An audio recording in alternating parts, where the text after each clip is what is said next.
Good afternoon, and thank you for joining us for this new series of Snap by Siinda. So, Snap by Siinda is a program devoted to Siinda members where you get in 10-15 minutes a snapshot of a particular point from a regulatory point of view, from a trend setting point of view, or a thought leadership information for digital marketing and anything that relates to the search and digital sector in Europe. So today we're going to talk about a regulatory point, but for once it's not going to be about AI. But still, it's a very important regulatory process that has been adopted by the European Union, and it's becoming applicable very soon, which is the Network and Security Information Directive, the NIS2 directive. So first of all, let's just see what the NIS2 is. And I'm just going to drive you through very quickly. So first of all, what's the NIS2 directive? It stands, as I said, for Network and Information Security Directive, and it's called number 2 because it's a continuation of the previous EU Cybersecurity Directive NIS1. So what it does is that it regulates companies and government in the area of cybersecurity, and it sets up a bunch of rules that are applicable to all important providers and actors in order to make sure that cybersecurity processes are in place. What's important is that the scope has been quite expanded compared to the NIS1 directive, which was really focusing only on, let's say, electronic communication providers and technology providers. The scope of the NIS2 is much broader, and it includes now third parties. It's a directive, so it means that there's no direct applicability in the member states, but it needs to be transposed into the regulation of the various EU countries, and then through this transposition with the appropriate legislative vehicle, then it becomes applicable. And what's important also to bear in mind is that it's a horizontal approach, so it really aims at being like the GDPR-like EU regulation for cybersecurity. So as broad and important for cybersecurity as the GDPR had been for data protection. So what's the scope of the NIS2? You see here on this graph that, it's been quite expanded compared to the NIS1, which was really focusing on operators of vital importance on some of the fintechs, some of the health providers. Here you see that it's a big extension because there are some new players that are now taken into the scope, such as, for example, communication providers or waste management, or also some of the food delivery main actors. So it's getting a little bit, or the energy provider, sorry. So the scope is really has been quite increased since the original NIS1 directive from 2016. And it increases the cybersecurity requirements, but also the enforcement of these requirements. And the level of fines for non-compliance has also been increased with the NIS2. So what are the sectors that are covered by the NIS2? You see here the list of major important sectors. So you have energy, transport, banking and financial market infrastructure, the health, the drinking and wastewater, public administration, space, postal services, waste management, the chemicals, the foods, the production and the research. And interestingly, for some of the majority of our audience are the digital infrastructure and the digital providers. So what's important to bear in mind to assess the impact of the NIS2 on organizations is that the NIS2 draws a difference between what they call essential companies and important companies. So the essential companies are really the core and the ones that were before in the NIS1, but with a little bit expansion. The important companies are the third parties that also can play a role of vital importance and therefore have to cope with some of the NIS2 new rules and principles put in place.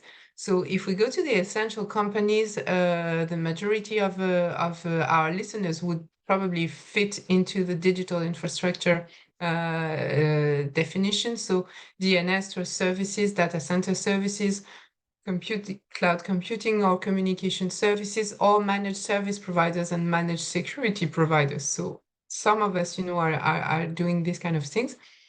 Whereas the important companies and the digital providers are grouping together online marketplaces, search engines, and social platforms. So a large majority of digital players are finding themselves in these important companies' threshold and sector, let's say.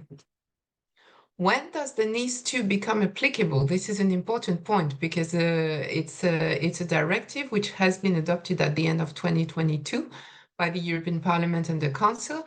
But because it's a directive, it doesn't become fully applicable until it's fully transposed into the EU member states. So even though it entered into force on the 16th of January 2023, the member states have to transpose the NIS2 directive into their own legislative corpus by the 17th of October 2024. So meaning that mid-October this year, it will be mandatory for all the EU member states to have a law or a directive or an implementing order, let's say, that transposes this directive and makes sure that it becomes completely in place in their own countries. And if some countries are late, which can sometimes happen, then the European Commission usually drives them, opens infringement proceedings against these countries to really push them to adopt the appropriate legislative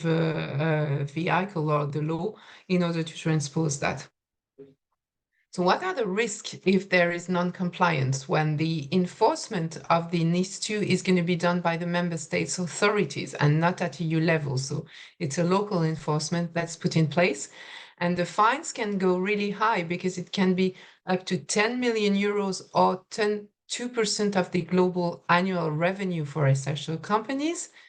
And for important companies, it can go up to 7 million euros or 1.4 of the global annual revenue for these important companies. So really not talking about little money here. What do the companies have to do in order to put in place the requirements for NIS2? So first of all, regarding managements, well, executives have to know about the risk management and the cyber risks that are in place and think about a proper plan. Then concerning the reporting to the authorities is one of the new burden, let's say, or one of the new process that has to be put in place for both the essential and the important companies. So it's very important to establish a reporting process which allows that in 24 hours, in case of incidents, the reporting is done to the appropriate national authority.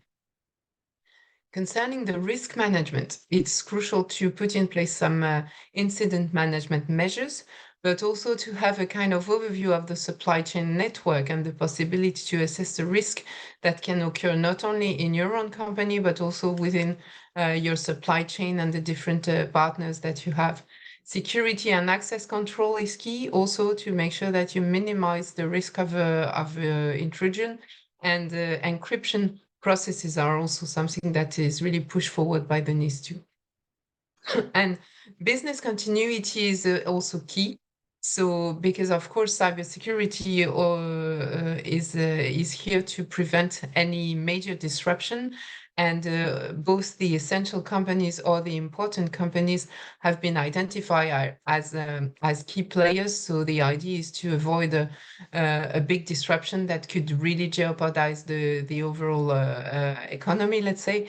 So it's very important to put in place some business continuity plans to ensure that there is a system recovery measure, that also emergency procedures and crisis and response teams have been put in place and trained, and that there are some exercises done upfront.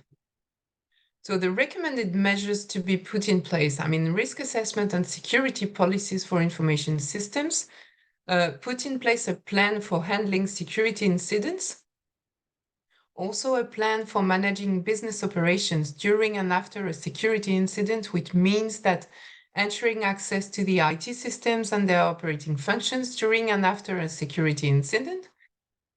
Reinforce, as I said, the security around supply chain and the relationship between companies and direct suppliers. So just to make sure that, you're not carrying the risk that's coming from outside your company because of your suppliers and clients.